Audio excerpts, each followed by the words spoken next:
Class की शुरुआत करते हैं हम हमेशा की तरह, जैसे सीडीपी की क्लास जो थी वो डीएसएसबी के लिए और हरियाणा टीजीटी पीजीटी के लिए। तो उस क्लास की शुरुआत करते हैं। पहला क्वेश्चन है इसमें, देखिए पहला क्वेश्चन जो है, नैतिक मूल्यों का विकास किया जा सकता है।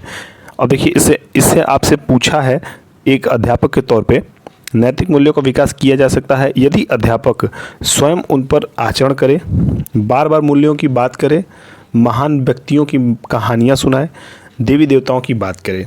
तो इनमें से सबसे अच्छा और सही जो उदाहरण है वो अध्यापक के तौर पे स्वयं उन पर आचरण करें, यानी कि स्वयं उस चीज़ को फॉलो करे, तभी जो है नैतिक मूल्यों का जो विकास है वो किया जा सकता है किसी एक बच्चे के ऊपर। तो ये जो ऑप्शन था, ये पहला ऑप्शन जो है सही हो जाएगा। तो दूसरा क्वेश्चन देखते हैं।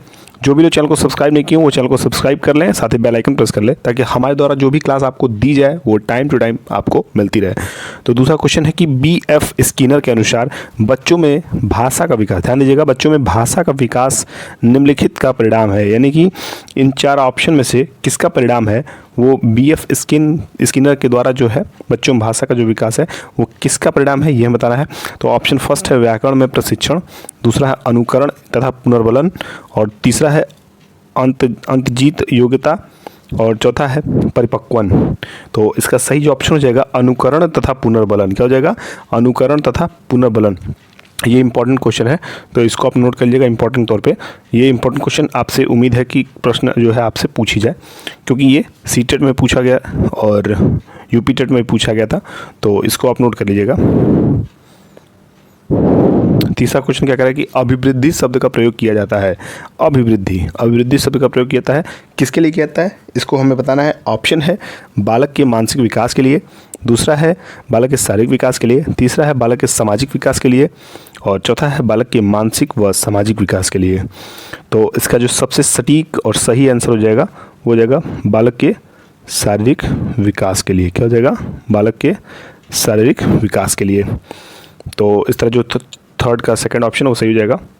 हम देखेंगे 4 नंबर का जो क्वेश्चन है, कौन सा अवसर किशोरों की आवश्यकता है? कौन सा अवसर किशोरों की आवश्यकता है? पहला है वाद विवाद, दूसरा तर्क, तीसरा चर्चा, और चौथा है सभी। तो इसका जो सबसे सही ऑप्शन हो जाएगा ये सभी हो जाएगा, यानी कि वाद विवाद, तर्क और चर्चा ये किशोरों के लिए अवसर की जो आवश्यकता है, ये इसे तीनों जो है इसको प्रमुख रूप से माना गया है। पांचवा है कि व्यवहारवादी विचारक है। व्यवहारवादी जो विचारक है कौन है इसमें से?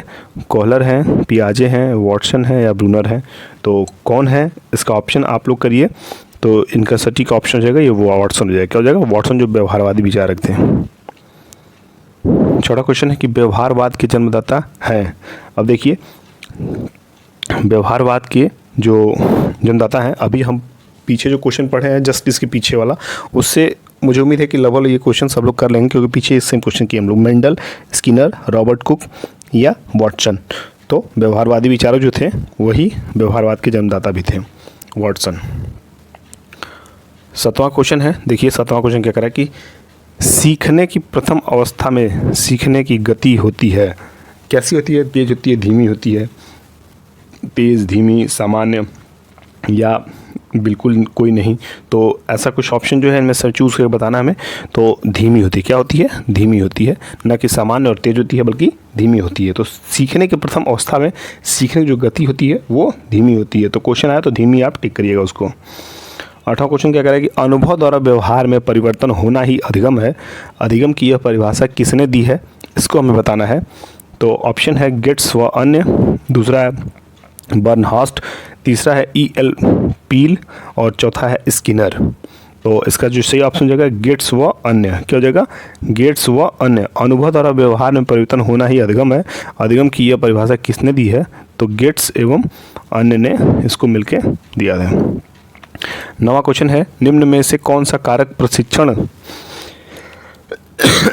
सेंस अधिगम से के हस्तांतरण में मदद नहीं करता? इच्छा शक्ति, उचित वातावरण, थकान, परिपक्वता। तो थकान जो है ये इसमें हस्तांतरण में मदद नहीं करती है। इच्छा शक्ति, उचित वातावरण और परिपक्वता, ये तीनों जो है इनके लिए हेल्पफुल साबित होती है, यानी कि मददगार साबित होती हैं। तो इस सीरीज का आखिरी और 10वां क्वेश्चन है सीडीपी का। 10वां क्वेश्चन क्या कह रहा है कि जिस प्रक्रिया में व्यक्ति मानव कल्याण के लिए परस्पर निर्भर रहकर व्यवहार करना सीखता है वह प्रक्रिया है। वो प्रक्रिया क्या है? भाषा विकास, सामाजिकरण, व्यक्तित्व मूल्य या सामाजिक परिपक्वता। तो जो इसका सही ऑप्शन जो हो जाएगा ये हो जाएगा आपका सामाजिकरण। क्या हो जाएगा? सामाजिकरण। तो 10वें का जो ऑप्शन है ये सेकंड ऑप्शन सही हो जाएगा। तो मुझे उम्मीद है जो ये क्लास थे, जो क्वेश्चन थे आपको बहुत अच्छे लगे होंगे, क्योंकि मैंने बहुत ही चुनिंदे और बहुत ही इंपॉर्टेंट क्वेश्चंस आपके लिए लेकर आए थे और आप बेहद ही रुचिपूर्वक और इंटरेस्ट लेके आप इस क्लास को देखे होंगे और इस क्वेश्चंस को नोट डाउन किए होंगे, मुझे उम्मीद है। तो चलिए फिर मिलते हैं अगले क्लास में इसी उम्मीद के साथ कि आप अपनी तैयारी बहुत ही बेस्ट और बहुत ही अच्छे तरीके से कर रहे होंगे।